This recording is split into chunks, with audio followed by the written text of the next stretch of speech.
नमस्कार। मैं doctor Prabhunath Prasad, department of political science.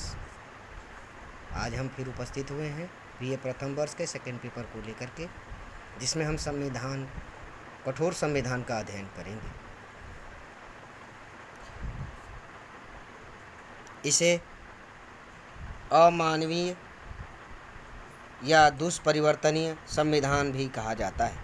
इस संविधान में संशोधन विधि कानून बनाने की विधि से भिन्न और जटिल होती है। CF स्ट्रॉन्ग के अनुसार ये वे संविधान हैं जिनमें संवैधानिक व साधारण कानून में मौलिक भेद समझा जाता है तथा जिनमें संवैधानिक कानूनों में संशोधन परिवर्तन करने के लिए साधारण कानूनों के निर्माण से भिन्न प्रक्रिया जो साधारण कानूनों के निर्माण प्रणाली से कठिन होती है। कठोर संविधान के गुण इसके गुण निम्न प्रकार हैं। पहला हेडिंग है सरकार की शक्तियों को सीमित करना। कठोर संविधान लिखित भी होता है। इसमें सरकार की शक्ति को सीमित कर लोकतंत्र का विकास किया जा सकता है। इसमें संशोधन भी आसानी से नहीं हो पाते। दूसरा है अस्पष्ट तथा निश्चित संविधान। लिखित होने के कारण कठोर संविधान अस्पष्ट और निश्चित होता है तथा संशोधन विधि की जटिलता के कारण आए दिन संशोधन नहीं हो पाते। इसलिए एक बार संविधान बन जाने के पश्चात काफ़ी समय तक संशोधन उसी रूप में रहता है। तीसरा है अस्थायित्व। कठोर संविधान होने के कारण बहुमत प्राप्त दल और महत्वाकांक्षी नेता अपनी मनमानी नहीं कर पाते। इसीलिए शासन प्रणाली में अस्थायित्व रहता है।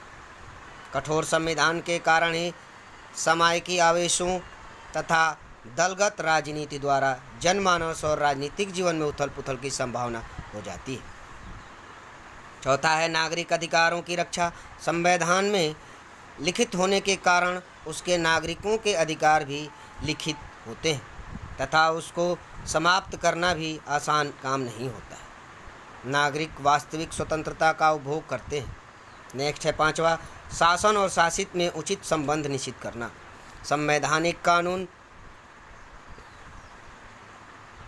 की सर्वोच्चता एवं अस्थायित्व के कारण शासक वर्ग तथा जनता के मध्य जो संबंध स्थापित होते हैं उन्हें तो जनता क्रांति के नाम से पर और शासक वर्ग की तानाशाही के नाम पर समाप्त कर सकते हैं।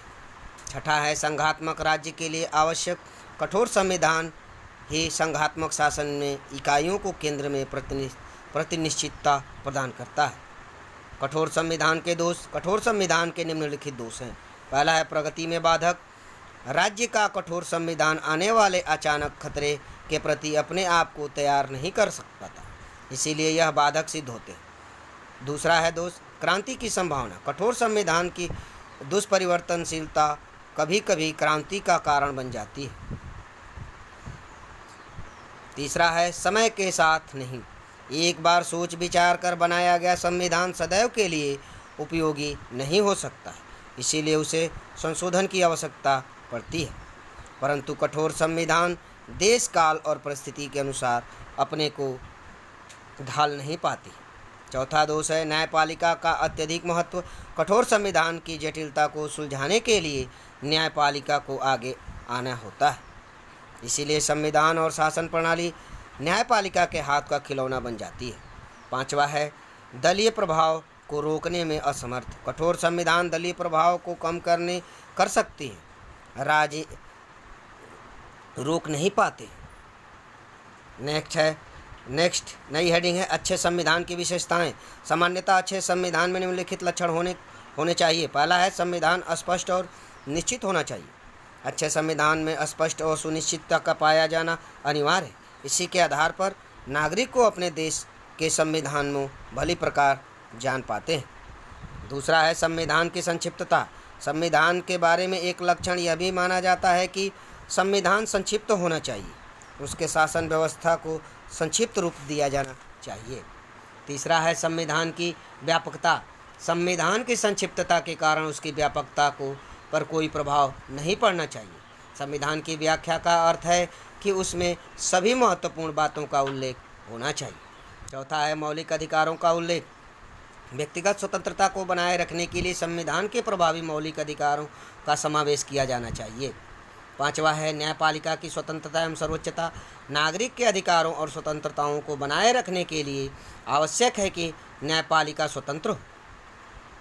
नेक्स्ट है 6 नंबर, संविधान में संशोधन प्रणाली का पाया जाना। मनुष्य विकासशील प्रणाली है, इसीलिए मनुष्य से संबंधित सभी सामाजिक, आर्थिक, राजनीतिक अवस्थाओं में परिवर्तन होता रहता है। इसके लिए संविधान का परिवर्तनशील होना बहुत आवश्यक है। 7वां है आपातकालीन उपबंध।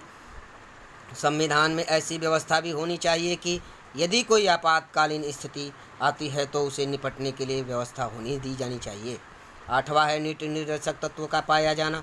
संविधान में नीति निर्देशक पाए जाने चाहिए जिससे सरकार चाहे किसी भी दल की आए, लेकिन राज्य एक निश्चित नीति पर चलता रहे। 9वां है जन भावनाओं के अनुरूप। राज्य का संविधान जनमानस की भावनाओं के अनुरूप होना चाहिए, जिससे उससे भली प्रकार और मन से स्वीकार कर सके तथा क्रांति की संभावना न रहे। नेक्स्ट नई हेडिंग है संविधान का विकास। संविधान के विकास में सहायक तत्व निम्न है। पहला है प्रथाएं और अभिसमय। धीरे धीरे लिखित संविधान से अलग कुछ प्रथाओं और अभिसमयकर्ता का विकास होता रहता है, जो अलिखित होते हुए भी संविधान को दिशा निर्देश के समक्ष होती है। दूसरा है संशोधन द्वारा। संविधान का विकास संशोधन द्वारा होता है। संविधान में वर्णित संशोधन विधि के आधार पर बहुत से संशोधन होते रहते हैं। संयुक्त राज्य अमेरिका और पाकिस्तान में संशोधन के माध्यम से मूल अधिकारों को संविधान में सम्मिलित किया गया है। तीसरा है न्यायिक निर्णयों द्वारा। न्यायाधीशों द्वारा संविधान में विभिन्न उपबंधों के बारे में की गई व्याख्याओं और निर्णयों से भी संविधान प्रभावित होता है। संयुक्त राज्य अमेरिका और भारत के संविधान में यह प्रभाव देखा जा सकता है। नेक्स्ट है संविधानवाद। इसी यूनिट का नेक्स्ट भाग है संविधानवाद। संविधानवाद का आशय सुव्यवस्थित और सुसंगठित राजनीतिक शक्ति को नियंत्रित करने में रखती है। आइए हम इंट्रोडक्शन लेते हैं। परिचय। संविधानवाद एक आधुनिक विचारधारा पर है जो विधि द्वारा नियंत्रित राजनीतिक व्यवस्था को स्थापित करने पर बल देती है। इस व्यवस्था में विधि के शासन को महत्व दिया जाता है, न कि व्यक्ति विशेष के शासन को। संविधानवाद में उन मान्यताओं और सिद्धांतों की ओर संकेत करता है। आइए संविधानवाद की परिभाषाएं का अध्ययन करते हैं। विभिन्न विद्वानों द्वारा संविधानवाद की परिभाषाएं निम्न प्रकार से दी गई हैं। पहला है विचारक विनायक एवं स्मिथ के अनुसार, डबल इन्वर्टेड कॉमा में, संविधान उन विचारों की ओर संकेत करता है जो संविधान का विवेचन और समर्थन करते हैं तथा जिनके माध्यम से राजनीतिक शक्ति पर प्रभावी नियंत्रण स्थापित करना संभव होता है। दूसरा विचारक है पीटर एच मार्क के शब्दों में, डबल इन्वर्टेड कॉमा, संविधानवाद का आशय सुव्यवस्थित और सुसंगठित राजनीतिक शक्ति को नियंत्रित रखने में होता है। नेक्स्ट है विचारक कार्ल जे फेडरिक के अनुसार, शक्तियों का विभाजन सभ्य सरकार का आधार है, यही संविधानवाद है। नेक्स्ट विचारक हैं कारी एवं अब्राहम के अनुसार, स्थापित संविधान के निर्देशन के अनुरूप शासक को संविधानवाद माना जाता है।